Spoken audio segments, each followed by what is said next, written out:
Delia, how would you describe a modern workspace in the context of today's environment?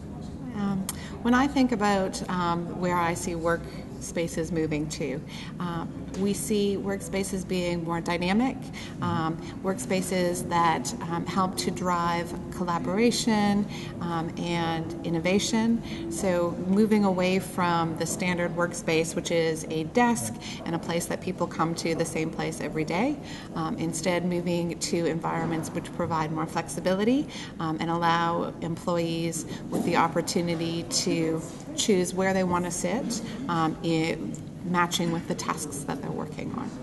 So that increased flexibility allows them to have an environment in which they're able to do their best work, depending on what that type of work is. Right.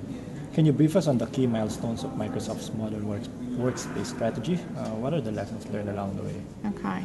So Microsoft has been implementing what we call the New World of Work around the globe. We have over 800 different offices who have adopted this. When you look at those 100 different offices, they all are implementing it in different ways, depending on the culture, depending on the type of work that's being done in that specific location. So in terms of key learnings, it's important to understand that there's not a one-size-fits-all methodology. Some office environments will take it to the extreme where, everything is fluid. You can walk inside, it almost looks like a cafe, or you'd be surprised that it's a workplace. Whereas others, you'll see a lot more of the traditional workspace availability, traditional offices, just depending on what is needed for the type of work and the culture that exists in the world. I think in terms of the journey that we've been on here in Singapore, the biggest learnings for us have been how easy it is to adapt. I know going into the change, we got a lot of resistance and excuse after excuse about why it wasn't going to work for particular business lines and how they needed to have your typical cubicle and office. And now that we've implemented it and moved on and been in the space for 6+ months, the feedback that's coming back is how easy it is to adapt, how much happier employees are, how the pride that they bring in the environment, and how easy it's been to adapt.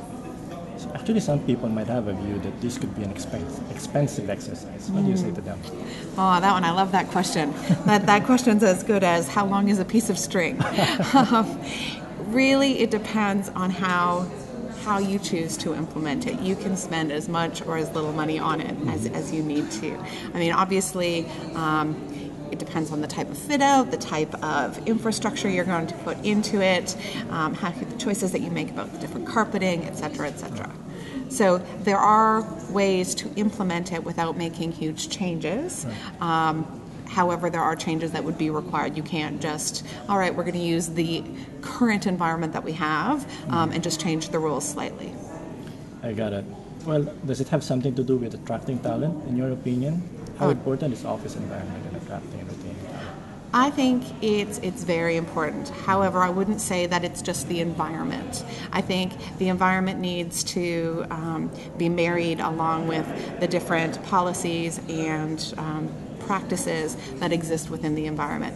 You could have the prettiest environment in the world, and if there aren't you don't have to provide the flexibility, the availability for people to make use of the space in the best way that they can.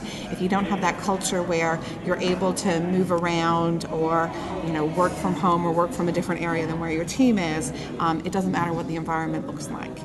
There are very good examples of companies that have very traditional work environments and are very successful and are good at attracting talent. And there are examples where you've implemented the change and it's not really working. So the environment gives you that initial wow factor. If you're using it well, I think that it provides an environment in which any generation can work, because I think when you look at the new generations entering the workforce now, the whole idea of sitting at a desk and coming in every day and sitting in the same place and chugging away and slugging away, which many of us and our parents did, doesn't really appeal to them. So when you're trying to attract that younger generation, that flexibility, that environment that's a bit more fluid, dynamic, allows them to work in different ways, is very important. So I think it's going to become more important as we move forward. But again, it's not just about the environment, it's about all of the other things that come along with it. Let's look at the larger role of HR this time. What do you think the role of HR will be in supporting the business to compete in this highly globalized environment? Yeah.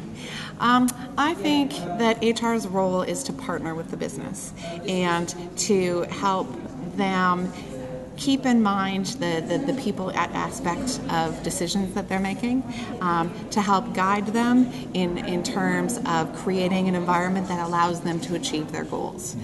So a business partner, an HR business partner needs to be someone who understands the business strategy, who understands what the business is trying to achieve, and is bringing that expertise that they have in the people space to work together with leadership teams to help them achieve their goals. That's right.